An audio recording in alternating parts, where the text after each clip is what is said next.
այդ քոչողլի թուրք ալբանացին, ոնց եկավ ստեղ, մեզ սաղ հայերից հանեց դուրս շպրտեց, Ղարաբաղն էլ ծախեց Արցախը,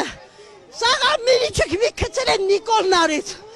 չենք տալու ձեր ձերը։ Ցանկանում եք մոտենալ, թույլ չտվեցին։ Հա, բա։ Թուրք էին ձեզ ասում։ Դե գոռում են, չենք դնում ես կա ժամանակ, սաղ հայազգից թուրք սարքեցին, թուրք անվանեցին, են որ ասպին անբարոյականը, սաղին անբարոյականը ասում, որ իգանը չեվա,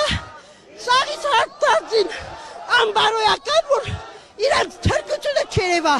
թուրք ուրախանում է, սաղ թուրք ամբողջ գոռում են, Հայաստանով մեկ, որ կերանն է սաղից։ Ձեզ էլ են թուրք կորած։ Չէ, ինձ չէ։ Ինչն եք մոռացել, ինչ է։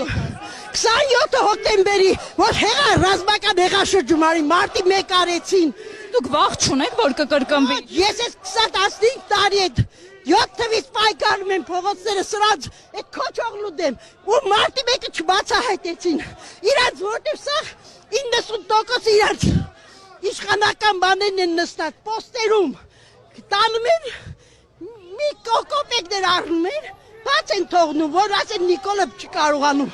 ղեկավարի։ Կարծիքով քաղաքացիական պատերազմ հնարավոր է։ Ոչ, հնարավ մենք քոչողլի